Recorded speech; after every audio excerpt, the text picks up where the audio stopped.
샬롬 삼국지 10권 20번째. 그런 다음 사자를 보내 이해로 저들을 달래게 하면 오나라는 굳이 싸우지 않고도 평정할 수 있을 듯 싶습니다. 거기다가 또 하나 아랠 것은 촉주 위선의 일입니다. 위선을 잘 대접하면 손휴를 공격해야지. 그렇지 않고 유선을 낙양으로 끌고 가게 되면 오나라 사람들은 틀림없이 겁을 먹을 것입니다. 그들이 겁을 먹으면 어떻게 우리에게 귀순하라고 권할 수 있겠습니까? 따라서 유선은 잠시 이곳에 머물게 하였다가 내년 겨울쯤에나 낙양으로 불러들이는 게 낫겠습니다. 지금은 유선을 부풍왕으로 봉하고 재물을 그의 신하들에게 내리시며 그 아들들을 공경으로 삼아 그가 귀순한 것을 은총을 내리시는 채 하십시오. 그리되면 오나라 것들은 한편으로는 위험에 눌리고 한편으로는 너그러움에 끌려 바람에 쓸리듯 우리에게로 돌아올 것입니다. 그 같은 글을 읽은 사마소는 등해가 그같이 엄청난 일을 제멋대로 결정한 데 의심부터 품었다. 이에 먼저 글 한 통을 써서 위관에게 보내고 이어 등해에게 천자의 조서를 내리게 했다. 정서 장군 등해는 그 뛰어난 위엄과 재주로 적의 땅 깊이 들어가 함부로 전자를 칭하는 적의 우두머리를 사로잡고 그 항복을 받았다. 군사는 때를 잃지 않고 싸움은 하루를 넘기지 않아 구름 걷듯 자리 말듯 촉을 평정했으니 옛적 백기가 강한 초를 쳐부수고 한신의 굳셈 조를 이긴 공에 뒤떨어지지 않는다. 이에 등해를 대위로 올리고 신식읍 이만호를 더하며 아울러 그 두 아들도 정우의 시급 천호를 내린다. 그런 조서에 이어 감군 위관이 사마수의 글을 등해에게 전했다. 등해가 말한 일은 전작께 아랜 뒤에 할 일인 만큼 함부로 버리지 말라는 내용이었다. 그걸 읽고 난 등해가 불끈해서 말했다. 장수가 밖에 있을 때는 임금의 명도 듣지 않을 수가 있다 했다. 내가 이미 조서를 받들어 멀리 싸우러 나왔거늘 내 하려는 바를 누가 가로막을 수 있단 말인가. 그러고는 다시 글을 써서 낙양으로 보냈다. 그렇잖아도 그 무렵 조정에는 등해에게 반역의 뜻이 있다고 떠드는 사람이 있어 사마소의 의심이 한층 깊어져 있었다. 그런데 다시 등해가 보낸 글을 이르자 사마소는 전부터 못마땅해 봉을 뜯었다. 거기에는 대강 이런 내용이 쓰여 있었다. 이 등해는 명을 받들어 서쪽을 정벌하러 왔고 이제 역적의 우두머리는 항복을 했습니다. 마땅히 우선 권도로 이를 풀어 방금 항복한 이들의 마음을 다독여야 할 것입니다. 만약 나라의 명을 기다려 행하자면 오가는 길이 멀어 해와 달만 느릴 뿐입니다. 춘추에 따르면 대부는 나라 밖에 나가 있을 때는 나라를 평안케 하고 이롭게 하는 일이라면 그 뜻대로 펼쳐나갈 수 있다 했습니다. 지금 오는 아직 항복하지 않고 오히려 촉과 힘을 합쳐 맞서려 하니 늘상 해오던 데에 얽매여 좋은 때를 놓쳐서는 아니 될 것입니다. 무릇 군사를 부리면은 나아가는데 이름 얻기를 구하지 않고 물러나는데 죄 입기를 피하려 하지 않는다라 했습니다. 이 등해가 비록 옛사람의 절도는 없다 해도 끝내 나라에 해를 끼칠 일은 결코 않을 것입니다. 먼저 이 글을 올리고 제 뜻대로 행할 것인바 부디 너그럽게 보아 주십시오. 그런 등해의 글을 읽은 사마소는 크게 놀랐다. 가층을 불러 겉정스레 말했다. 등해가 공을 믿고 교만해져서 이를 제멋대로 처리하려 한다. 반역할 형상을 드러낸 것이니 이를 어찌하면 좋겠는가. 주공께서는 왜 종애를 높여 등해를 억누르지 않으십니까? 가충이 그렇게 깨우쳐 주었다. 그 말을 옳게 여긴 사마소는 그 종애를 사도로 삼고 위관을 감독 양로 군마로 세운 뒤 위관에게 글을 주어 종애와 함께 등해를 살피게 했다. 등해의 반역을 막기 위함이었다. 진서 장군 종애는 나아감에 적이 없었으며 그 앞길을 막을 어떤 굳센 담도 없었다. 여러 성을 손아래 거두고 흩어진 백성들을 거둬들이니 촉의 큰 군사는 스스로를 결박지어 귀순했다. 꿰을 내면은 빠트림이 없고 이를 치르면은 공안인 것이 없으니 이에 종예를 사도로 삼고 현우에 봉한다. 아울러 시급 10,000호를 더하며 그 두 아들도 정후로 올리고 시급 1,000호를 내린다. 위관으로부터 그런 조서를 받은 종예는 곧 강유를 정에 의논했다. 등에는 공이 나보다 높아 태위의 자리에 올랐으나 지금 사마공은 등에를 의심하고 있소이다. 위관을 감군으로 삼아 내게 따로 글을 주고 등에를 억누르라 하는데 백약의 생각은 어떠시오? 그러자 강유가 기다렸다는 듯 말했다. 제가 듣기로 등에는 그 출신이 보잘것없어 어릴 때는 농가에서 소를 쳤다고 합니다.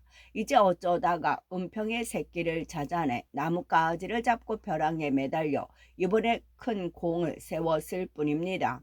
그 지모가 좋아서가 아니라 실은 나라의 흥복에 힘입은 거지요. 만약 장군께서 검각에다 이 강유를 잡아두지 않으셨다면 그가 어찌 그런 공을 이룰 수 있었겠습니까? 이제 족주를 부풍왕으로 세우고 초인들의 마음을 힘써 끌어모으려는 것으로 미루어 그 반역할 뜻은 말 안 하도 알아볼 듯합니다. 진공의 의심은 실로 마땅한 것입니다. 그 말을 들은 종예는 매우 기뻐했다. 그 기색을 본 강요가 다시 은근하게 말했다. 바라건대 잠시 좌우의 사람을 물려주십시오. 제가 한 가지 은밀히 말씀드릴 일이 있습니다. 종예는 두 말 않고 곁에 사람들을 모두 장막으로 내보냈다. 강유가 소매에서 지도 한 장을 꺼내놓고 종예에게 말했다. 이 지도는 지난날 무후께서 초려를 나오실 때 선제께 바친 것입니다. 그리고 말하기를 익주의 땅은 기름진 들의 전리요 백성은 번성하고 나라는 부유에 한번 폐업을 이루어 볼 만하다 했습니다. 이에 선제께서는 그 말을 따라 성도에다 촉을 열게 되었습니다. 그런데 등해가 이제 그곳에 이르렀으니 어찌 머리가 돌지 않겠습니까? 등해를 헐뜯는 말에 종해는 턱없이 즐거워하며 지도에 그려진 산과 내의 형세에 대해 묻기 시작했다. 강유는 그 물음에 하나하나 아는 대로 일러주었다. 그럼 이제 어떤 계책으로 등해를 없애겠소? 이윽고 종해가 다시 강유에게 물었다. 강유가 역시 미리 생각해둔 게 있다는 듯이 대답했다. 진공이 등해를 의심하고 있는 틈을 타면 됩니다. 먼저 조정에 표문을 올려 등해가 반역하려는 뜻을 품고 있음을 말씀드리십시오. 그러면 진공은 틀림없이 장군께 등해를 치라는 명을 내리실 것입니다. 그때는 한번 싸움으로 등해를 사로잡을 수 있을 것입니다. 이에 종해는 그 말을 따라 사람을 낙양에 보내 표문을 올렸다. 등해는 이를 제멋대로 하여 촉인들의 인심을 사고 있으니 오래전나 틀림없이 반역하려 하리라는 내용이었다. 이에 종해의 표문에 조정의 벼슬아 치들은 모두 놀랐다. 종해는 또 사람을 풀어 등해가 올리는 표문을 도중에서 가로챈 뒤 그 알맹이를 바꾸어 올렸다. 등해의 필체를 흉내내되 내용은 오만하기 그지없는 표문이었다. 그런 등해의 표문을 읽은 사마소는 몹시 성이 났다. 곧 사람을 종해의 진체에 보내 등해를 잡아들이라 하는 한편 가충에게 3만 군사를 주어 야곡으로 달려가게 했다. 뿐만 아니었다. 사마소는 또 위주 조환을 달래 몸소 어가를 이끌고 싸움에 나서게 했다. 소조연 소제가 사마소에게 물었다. 종해의 군사는 등해의 군사보다 6배나 많습니다. 이제 종해에게 등해를 잡게 한 것으로도 넉넉한데 무엇 때문에 명공까지 몸소 나아가시려 합니까? 그러자 사마소가 가만히 웃으며 말했다. 그대는 벌써 지난날의 한 말을 잊었는가? 그대는 지난날 종해가 반드시 반영할 것이라고 말했다. 나는 지금 등해 때문에 나가는 것이 아니라 종해 때문에 나가려는 것이다. 소제도 마음 놓았다는 듯 따라 웃었다. 저는 명공께서 그걸 잊으셨을까봐 일부러 물어본 것입니다. 이미 뜻이 그러하시다면 안심입니다. 그러나 그게 결코 밖으로 새 나가서는 아니 될 것입니다. 사마소가 크게 군사를 일으켜 떠나려 할 즈음 먼저 간 가층이 또한 종에게도 반역의 뜻이 있음을 몰래 일러 바쳤다. 그런데 어찌 된 셈인지 사마소는 오히려 가충을 꾸짖듯 말했다. 너를 보내놓고 내가 너를 또한 의심하면 그때는 어쩔 것이냐. 내가 장안에 이르면 모든 것이 절로 밝혀질 것이니 앞질러 의심하지 말라. 자신의 속셈이 한 사람에게라도 더 알려지는 걸 막기 위함이었다. 오래잖아 사마소가 장안에 이르렀다는 소문이 종애의 귀에 들어갔다. 종애는 사마소까지 나선데 놀라며 강유를 불러 등에를 잡을 계책을 물었다. 먼저 감군 위관을 보내 등에를 잡아들이게 하십시오.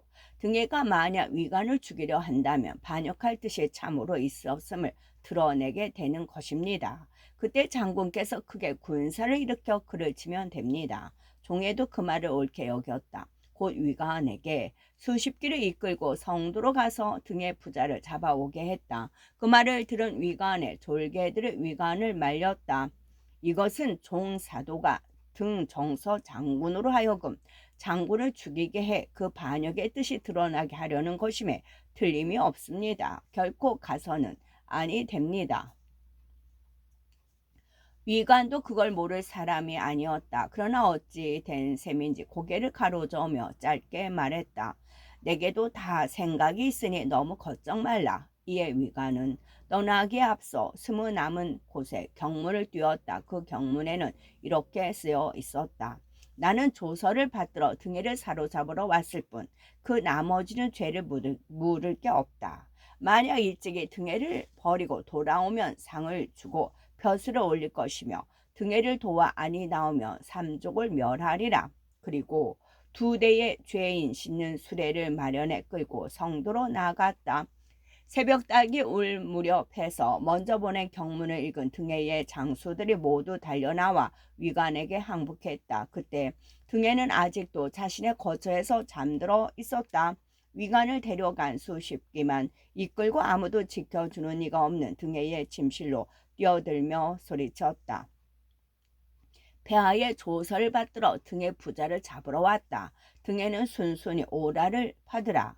자다가 변을 당한 등에는 깜짝 놀라 굴러 떨어지듯 침상에서 내려왔다. 위관은 무사들을 꾸짖어 등에를 묻게 한 다음 마련해온 수레에 실었다. 그 소란에 잠을 깨 까닭을 물으러 왔던 등에의 아들 등충 역시 아비처럼 묶여 수레에 실었다. 그때까지 등에 곁에 붙어있던 장졸들이 비로소 이를 알고 손을 쓰려 했으나 끝내 등의 부자를 빼서 내지는 못했다. 오래전에 먼지가 자욱이 일으키며 종의 대군이 달려오자 모두 흩어져 달아나기에 바빴다. 종애와 강유는 말에서 내리기 바쁘게 등에게 거처하는 곳으로 갔다. 등의 부자가 초라한 죄인의 꼴로 묶여 있었다. 종애는 채찍으로 그런 등의 머리를 치며 꾸짖었다. 소나 먹이던 어린 것이 어찌 감히 이 같은 짓을 했느냐. 강유도 옆에서 나라 잃은 원한을 섞어 거들었다. 하찮은 것이 험한 산길로 요행을 얻어 큰 공을 세우는가 싶더니 끝내는 오늘 이 꼴이로구나. 악에 바친 등에도 지지 않았다. 모진 욕설로 종애와 강유에게 대들었다. 종애는 그런 등에를 그 아들과 함께 죄인 실른 수레에 가도 낙양으로 보냈다. 뜻밖으로 쉽게 등에를 잡고 그 장돌까지 거둬 위세가 더 높아진 종애는 기쁘기 그지없었다. 강유를 잡고 그 기쁨을 털어놓았다. 내 오늘에야 평생의 원을 풀었소. 그러나 강유는 어찌 된 셈인지 어두운 낯빛으로 말했다. 지난날 한시는 괴통의 말을 듣지 않았다가 미양궁의 화를 당했고 대부 문종은 범여의 말을 따라 오호로 물러나지 않았다가 칼 위에 엎드러 죽고 말았습니다. 그 두 사람이 그렇게 된 게 공이 모자라서였습니까? 모두 이롭고 해로운 걸 밝게 알지 못하고 때를 살피는데 재빠르지 못했기 때문입니다. 이제 장군도 큰 공을 세워 그 위세가 주군을 떨게 할 정도가 되었으니 옛사람들의 일을 지나쳐 보지 마십시오. 배를 띄워 발자취를 감춘 뒤 지난날 장량이 했던 것처럼 아미령을 올라 적송자와 함께 논의는 게 좋을 것입니다. 종애는 대뜸 강유의 말을 알아들었다. 그러나 걱정하기는커녕 웃음까지 띠며 말했다. 공의 말씀은 들렸소. 내 나이 아직 마흔이 차지 않았소이다. 나가 얻을 국리를 해야 할 때이거늘 어찌 물러나 한가로이 논의는 쪽을 고르란 말이요. 강유는 됐다 싶었다. 목소리를 가다듬어 종해를 부추겼다. 마냥 물러나 한가롭게 지낼 뜻이 아니시라면 어서 좋은 대책을 세우도록 하십시오. 이 일은 명공의 짐으로도 능히 할 수 있으니 이 늙은이는 번거롭게 여러 소리하지 않겠습니다. 백약이 참으로 내 마음을 알아주는구려.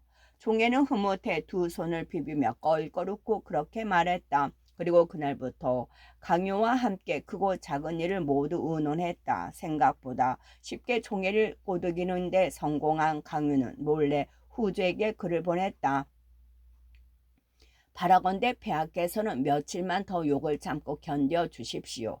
이 강유는 반드시 위태로운 사직을 다시 병안케 하고 가린 달과 해를 다시 밝게 하며 한실이 끝나 없어지는 일을 막겠습니다. 한편 종애는 그런 강유의 속셈도 모르고 밤낮 없이 강유와 반역할 일만 의논했다. 그런데 갑자기 사마소에게서 편지가 날아들었다. 종애가 뜯어보니 대략 이런 내용이 적혀 있었다. 나는 사도가 쉽게 등해를 잡지 못할까 걱정되어 군사를 이끌고 장안까지 와 있다. 내가 가까운 곳에서 지켜보고 있음을 먼저 글로써 알리는 바다. 그걸 본 종애는 마음이 편치 않았다. 내 군사는 등해보다 몇 배나 되는데 이게 무슨 소리냐. 진공은 내가 혼자 처리하지 못할까봐 대병을 이끌고 스스로 나왔다지만 아무래도 의심쩍구나. 그렇게 중얼거리고 곧 강유를 불러 그 일에 대해 의논했다. 듣고 난 강유가 그런 종애의 의심을 부채질했다. 임금이 신하를 의심하면 그 신하는 반드시 죽음을 당하게 됩니다. 장군은 등해의 일을 보지 못하셨습니까? 그러자 드디어 종애도 이를 악물었다. 내 뜻은 이미 결정되었소.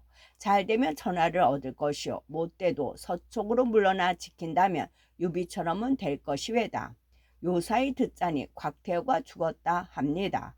곽태우의 유조를 거짓으로 내세워 사마소를 치고 임금을 죽인 그의 죄를 묻는 게 어떻겠습니까? 명공의 제주라면 중원을 자리 말듯 하고도 남음이 있을 것입니다. 좋소이다. 백약께서 선봉이 되어 주시오. 일이 이루어지면 함께 부귀를 누리도록 하겠소. 명공을 위해서라면 개나 말의 힘이라도 아끼지 않겠습니다. 다만 여러 장수들이 따라주지 않을까 걱정입니다. 그건 걱정하지 마시오. 내일이 마침 원소절이니 옛 궁궐에다 많은 등불을 걸어놓고 여러 장수들을 청해 잔치를 벌리면서 다짐을 받아두겠소. 내 뜻을 따르지 않는 자는 어김없이 목을 벨 것이요. 둘의 의논이 거기까지 이르니 모두 강유가 바라는 대로였다. 이대로 가면 촉한을 다시 일으키는 날이 멀지 않다는 생각에 강유는 속으로 기뻐해 마지 않았다. 다음 날이 되었다. 종애는 강유와 더불어 여러 장수를 불러 모아놓고 잔치를 벌였다. 몇 차례 술이 돈 뒤 종애가 갑자기 술잔을 잡은 채 큰 소리로 울기 시작했다. 놀란 장수들이 그 까닭을 묻자 종애가 미리 꾸며 가지고 있던 조서 한 장을 내보이며 말했다. 곽태우께서 돌아가시면서 이런 조서를 남기셨다. 사마소는 남골에서 전자를 죽인 대형 무도한 자로 장차는 위마저 빼앗을 것이니 내게 그를 치라는 명을 내리신 것이다. 너희들도 각기 여기에 이름을 얹고 나와 함께 일을 이루어 보도록 하자. 그리고 다시 미리 준비한 경문 한 통을 내밀었다. 그러나 놀란 장수들은 서로 얼굴만 바라볼 뿐 말이 없었다. 종해는 장수들이 얼른 따르지 않는 걸 보고 칼을 뽑아들며 소리쳤다. 누가 이 명을 어기겠느냐. 그런 자는 목을 베리라. 거기 놀란 장수들은 종애의 말을 아니 따를 수가 없었다. 그 자리에서 종애가 시키는 대로 뜻을 함께 한다는 글 아래 이름을 적어 넣었다. 종에는 그래도 마음이 놓이지 않는지 장수들을 모두 궁궐 안에 가두고 군사를 풀어 엄히 지키게 했다. 강유가 그런 종에게 가만히 말했다. 내가 보니 장수들은 아무래도 따라주지 않을 듯합니다. 모조리 땅에 묻어버리는 게 좋겠습니다. 그게 자신의 힘을 줄이려는 속셈인 줄도 모르고 종애가 한술 더 떴다. 나는 이미 궁궐 한 구석에다 큰 구덩이 하나를 파괴하고 아울러 큰 몽둥이 수천 개를 다듬게 했소. 따르지 않는 자는 모조리 때려 죽여 묻어버릴 것이요. 하지만 그것도 하늘의 뜻인지 그 일은 뜻밖에도 곁에 있던 종애의 신보 장수 국원을 통해 궁궐 안에 갇힌 장수들에게 알려지고 다시 궁궐 밖에 있는 장수들의 귀에까지 들어갔다. 바깥에 있는 장수들 중에 제일 먼저 그 소식을 들은 것은 호연이었다. 궁궐 안에 갇힌 아비호열로부터 그 소식이 담긴 글을 받은 호연은 곧 바깥에 있는 모든 영체에게 그 일을 알렸다. 성난 각 영체의 장수들이 호연의 장막으로 몰려와 말했다. 우리가 비록 죽게 된다 한들 어찌 역적을 따를 수야 있겠소. 그런 장수들의 뜻을 한 호연이 결연히 말했다. 정월 18의 날 우리 모두 힘을 합쳐 쳐들어가기로 합시다. 그리고 그날 쓸 계책까지 밝혔다. 감군 위관은 그런 호연의 계책을 옳다 여겼다. 거기에 따라 군마를 정돈하는 한편 궁궐 안에 갇힌 장수들에게도 그걸 알리게 했다. 일이 그렇게 돌아가는지 알 리 없었으나 예감이라는 게 있던지 어느 날 아침 종애가 강유를 잡고 말했다. 어젯밤 꿈에 큰 뱀 수천 마리가 나를 물었소. 이게 좋은 꿈이겠소? 나쁜 꿈이겠소? 꿈에 용이나 뱀을 보는 것은 모두가 좋은 조짐이오시다. 걱정하지 마십시오. 강유는 일이 자신의 뜻대로 되어가는데 들떠 별 생각 없이 종애를 달래놓고 보았다. 그 말에 마음을 놓은 종애가 이야기를 다른 데로 돌렸다. 이제 구덩이도 다 팠고 몽둥이도 마련됐으니 장수들을 끌어내 한 사람 한 사람 물어보는 게 어떻겠소? 강유는 그 말을 받아 일을 더욱 급하게 몰았다.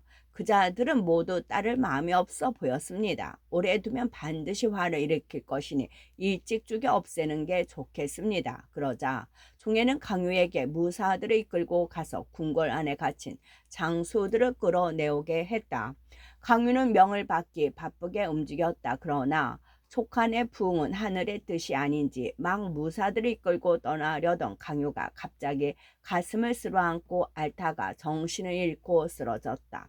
좌우에서 부축해 일으켰으나 제 정신을 되찾은 것은 반나절이 지난 뒤였다. 겨우 몸을 추스려 종애가 시킨 대로 하려는데 문득 급한 정갈이 들어왔다. 궁궐 밖에서 사람들이 모여 떠드는 소리가 매우 시끄럽습니다. 그 말을 종애가 얼른 사람을 보내 알아보게 했다. 그러나 미처 회보가 오기도 전에 함성이 크게 일며 여기저기서 수많은 군사들이 쏟아져 들어왔다. 이것은 틀림없이 갇혀있는 장수들이 꾸민 짓입니다. 먼저 그들을 죽여야 합니다. 강유가 그렇게 권했으나 종애에게는 그걸 따를 시간조차 없었다. 어느새 저편 군사들이 국문 안으로 지쳐들고 있었기 때문이었다. 종애는 급했다. 얼른 정각문을 닫게 하고 몇 안 되는 자기 편 군사를 정각 지붕 위로 올려 보냈다. 종애의 군사가 기와장을 벗겨 던지니 그 통에 이쪽 저쪽에서 수십 명이 죽었다.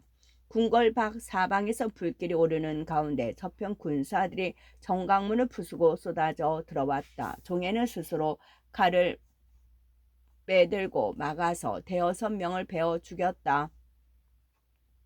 그러나 뒤이어 쏟아지는 화살을 어쩌지 못해 고슴도치같이 되어 쓰러졌다. 그런 종애를 목벤 군사들이 정각 위에 있는 강유를 에워쌌다. 강유는 이리 뛰고 저리 뛰며 그들을 베었으나 불행히도 다시 가슴앓이가 시작되어 견뎌낼 수가 없었다. 더욱 싸울 수 없음을 알고 하늘을 우러러보며 크게 외쳤다. 내 계책이 이루어지지 않은 것도 모두 하늘의 뜻이로구나. 그리고 스스로 목을 찔러 죽으니 그때 강유의 나이 59이었다. 종애와 강유가 죽은 걸 안 위관은 피를 보고 날뛰는 장졸들을 진정시켰다.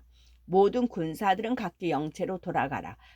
가서 왕명을 기다리고 있으라. 그러나 군사들은 일이 그 지경이 되도록 종애를 꼬드긴 강유에게 원수를 갚는다며 그 배를 갈랐다. 그 쓸개가 달걀만큼이나 컸다. 군사들은 다시 성안을 뒤져 강유의 가족까지 모두 죽인 뒤에야 겨우 저희 영체로 돌아갔다. 한편 등해의 부하들은 종해와 강유가 죽는 걸 보자 등해의 죄를 씻겨진 걸로 알았다.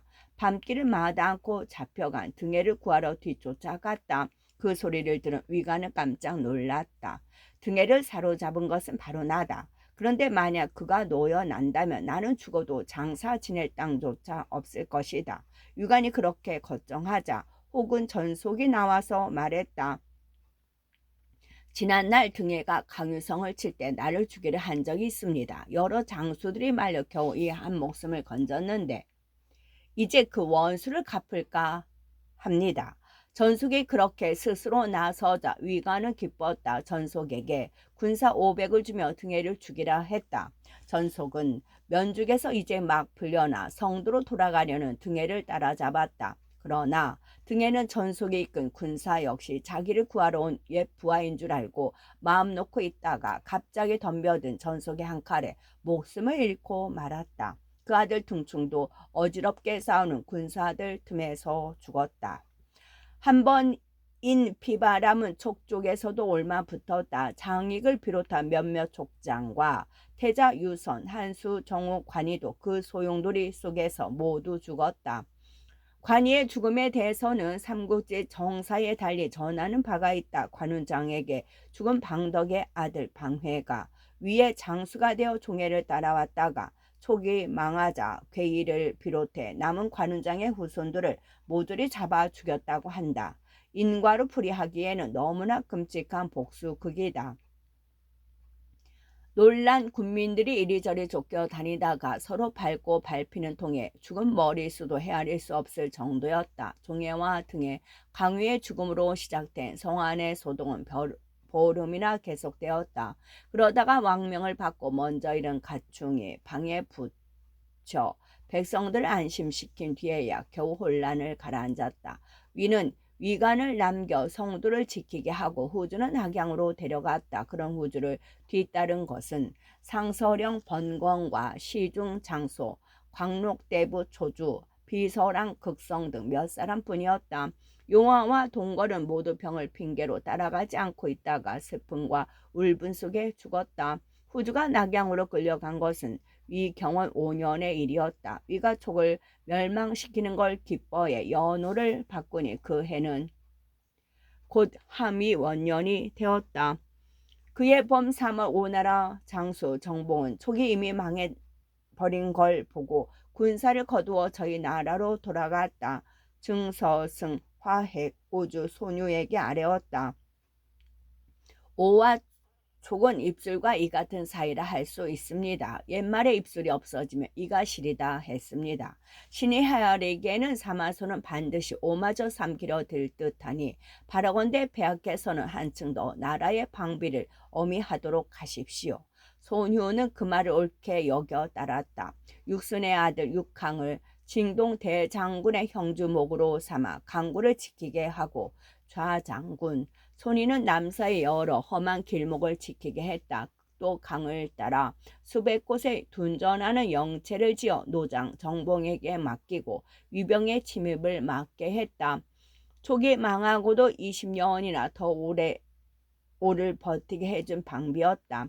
한편 후주가 낙양에 이르렀을 때는 사마소도 이미 조정으로 돌아와 있었다. 사마소가 끌려온 후주를 꾸짖었다. 공은 황은 무도하여 어진이를 내쫓고 다스림을 그르쳤으니 이치로 보아 마땅히 추륙을 당해야 할 것이요. 그 말에 후주는 얼굴이 흑빛이 되어 어찌할 줄 몰랐다. 곁에 있는 문무벼슬아치들이 입을 모아 사마소를 말렸다. 촉주가 나라의 기강을 잃었으나 다행히 일찍 항복했으니 마땅히 죄를 용서해 주는 것이 좋겠습니다. 이에 사마소는 못 이긴 채 그 말을 따르고 유선을 안락공에 봉했다. 그리고 살집을 마련해 줌과 아울러 매달 쓸 물건과 비단 만필의 남녀종 100명을 주었다. 유선의 아들 유요와 촉에게 따라온 번건 초조 극정도 모두 후에 봉헌했다. 황후는 나라를 좀먹고 백성을 해쳤다 해 무사들로 하여금 저자에 끌어나게 하고 여럿이 보는 앞에서 사지를 찍어 죽였다. 하지만 정사의 기록은 아니다. 그때 촉의 건영, 태속, 곽과는 아직도 위에 항복하지 않고 있었다. 위가 어떻게 후주를 대접하는가 살핀 뒤에 뜻을 정하기로 하고 사람을 가만히 낙양으로 보냈다. 후주가 안락공의 벼슬까지 받고 평안히 지낸다는 걸 알자 드디어 위에 항복했다. 곽과가 항복한 다음날 후주는 몸소 사마소를 찾아가 그 앞에 절하고 너그러운 처분에 감사했다. 사마소는 크게 잔치를 열어 유선을 대접하며 음악으로 그의 마음을 떠보았다. 먼저 위악을 들려주고 거기 맞춘 춤을 보여주자 위선을 따라온 촉의 벼슬아치들은 슬퍼하고 괴로워하는 빛을 띄었으나 유선은 즐거워할 뿐이었다. 다음에 사마소는 촉인을 시켜 촉악을 들려주어 보았다. 그때도 촉의 벼슬아치들은 모두 눈물을 흘렸으나 유선은 아무렇지도 않은 듯 웃고 떠들었다. 술이 얼큰해진 사마소가 가증을 보고 말했다. 사람이 정이 없다 해도 일이 저 같을 수가 있겠는가? 설령 제갈 곤명이 살아 있어 도왔다 해도 저런 댐댐이로는 오래 나라를 지켜내지 못했을 것이다. 하물며 강위 따위겠는가? 그리고 후주 유선을 향해 물었다. 촉이 생각나지 않으시오? 이렇게 즐겁게 지내니 그곳이 생각나지 않습니다. 유선이 사마소의 물음에 그렇게 대답했다. 사람이 모자라도 한참 모자라 보였다. 한참 후 후주는 옷을 갈아입으려고 술자리를 떴다. 극정이 뒤따라 가만히 일렀다. 폐하께서는 어찌하여 촉이 생각나지 않는다고 답하셨습니까? 만약 그가 다시 묻는다면 울면서 이렇게 대답하십시오. 선친의 묘수가 멀리 촉당에 있으니 서촉만 바라보아도 슬픕니다. 어느 날 하루 생각나지 않는 날이 없습니다. 그렇게 하면 진국은 반드시 폐하를 풀어주어서 촉으로 돌아가게 해줄 것입니다. 후주는 그 말을 머릿속에 새겨듣고 다시 술자리로 돌아갔다. 술이 한창 번화해진 사마소에게 다시 물었다. 정말로 촉당이 그립지 않으시오? 후주는 각정이 시킨 대로 울며 말하려 했으나 눈물이 나지 않아 그저 눈을 감고 각정의 말을 되뇌었다. 어찌하여 극정이 한 말과 비슷하오? 듣고 난 사마소가 그렇게 물었다. 눈을 뜬 후주가 깜짝 놀라 사마소를 쳐다보며 털어놓았다. 실은 말씀하신 대로입니다. 그러자 사마소와 좌우에 앉았던 사람들은 모두 소리내어 웃었다. 사마소가 지레짐작으로 해본 소린지 사람을 시켜 후주와 극정이 하는 말을 엿듣고 한 소린지는 알 수 없으나 후주의 사람됨이 변변치 못함은 그로써 더욱 뚜렷이 드러난 셈이었다. 사마소는 그런 후주의 못남을 성실함으로 여겨 그 뒤로는 다시 그를 의심하지 않았다. 뒷사람들은 그 일을 이리저리 말하고 있으되 네 알랴 실은 그게 후주가 한 목숨을 지키는데 가장 좋은 계책일 수도 있을 것을. 게다가 이 일도 정사의 기록에는 없다.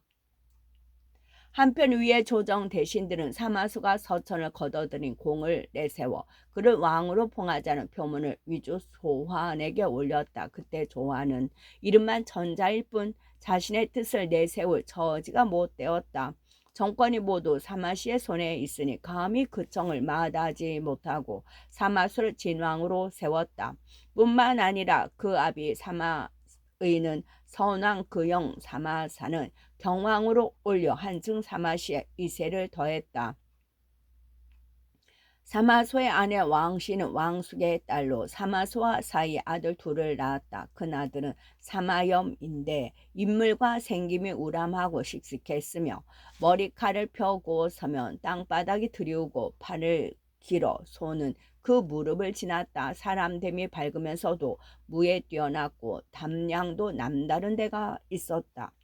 둘째 사마유는 형과 달랐다. 성정이 부드럽고 따뜻하며 몸가짐이 겸손하고 검소했다. 효성이 지긋하고 형제간의 우애도 깊어 사마소가 그를 더 사랑했으나 그 형 사마사가 아들 없어 죽어 그로 하여금 그 뒤를 잇게 했다. 사마소는 평소에 늘 입버릇처럼 말하기를 전하는 우리 형님의 전하다라 했다. 따라서 형 사마사의 뒤를 잇는다는 점으로 보나 자신의 정예로 보나 둘째 사마유를 세자를 세우려 들지 않을 수 없었다. 산도가 그런 사마소를 말렸다. 마지를 제쳐두고 그 아래를 세워 뒤를 잇게 하는 것은 예에도 어긋날 뿐만 아니라 상서롭지 못한 일입니다. 가충, 하중, 배수 등도 역시 산도를 편들어 말했다. 만 왕자께서는